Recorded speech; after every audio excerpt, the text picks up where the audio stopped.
insinyur komputer awal seperti Alan Turing adalah apakah tugas matematika tertentu dapat dihitung untuk menjawab pertanyaan ini.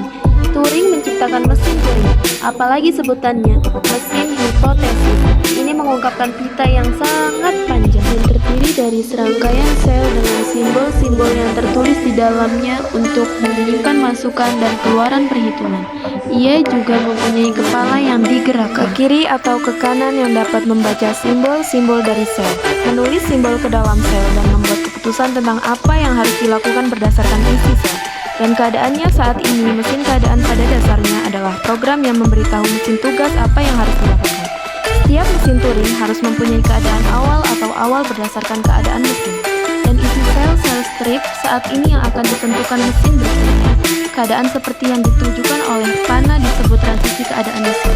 Juga akan mengubah nilai pada sel saat ini dan dapat menggerakkan kepalanya ke kiri atau ke kanan, atau menyimpannya di tempat yang sama sehingga pada keadaan awal kita melihat bahwa sel saat ini memiliki nilai 1 diagram keadaan kita, memberitahu kita bahwa akan bertransisi ke keadaan Q1, mengubah nilai sel saat ini menjadi 0, dan kemudian memindahkan kepala ke kiri satu sel. Sekarang kita berada dalam keadaan Q1 dan sel kita saat ini memiliki nilai 0. Keadaan kita diagram memberitahu kita untuk bertransisi ke keadaan Q2.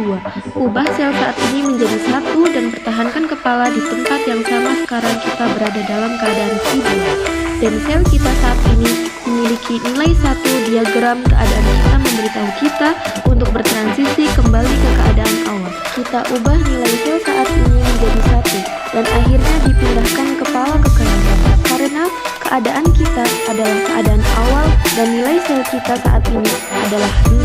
Kita transisi ke keadaan terhenti, ubah nilai dalam sel menjadi 0 dan pertahankan head di tempat yang sama. Keadaan health adalah kritis lainnya yang dibutuhkan setiap mesin Turing tanpa keadaan.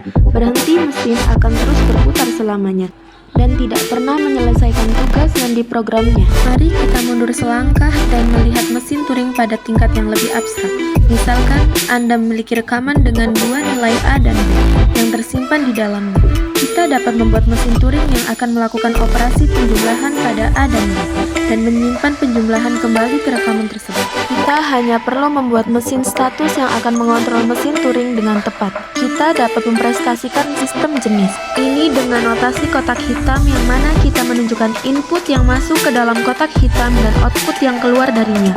Kemudian secara teoris kita dapat mempresentasikan sebuah mesin untuk melakukan komputasi legal seperti perkalian. Secara lebih umum, kita mengatakan bahwa masing-masing mesin Turing memiliki input, output, dan program P yang menjelaskan perilakunya. Masalah dengan jenis mesin Turing ini adalah kita perlu membuat mesin Turing baru untuk setiap operasi yang ingin kita lakukan. Seperti apa yang akan Anda pelajari nanti, membuat perangkat keras jauh lebih mahal daripada menulis perangkat lunak, sehingga membuat mesin Turing baru untuk setiap operasi tidak dapat ditoleransi. Sehingga Turing menemukan mesin Turing universal. Mesin ini memiliki mesin keadaan dasar yang dapat diprogram dengan deskripsi mesin P, sehingga bagi pengguna eksternal, mesin Turing universal akan berperilaku persis seperti mesin Turing biasa yang diprogram untuk melakukan P.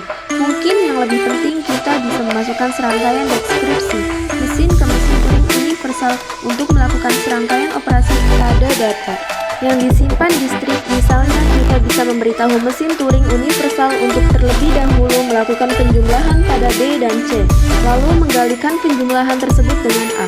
Karena nanti Anda akan belajar kemampuan menulis komponen atau fungsi kecil dan menggabungkannya akan membuat hidup Anda jauh lebih mudah sebagai programmer atau perancang perangkat keras.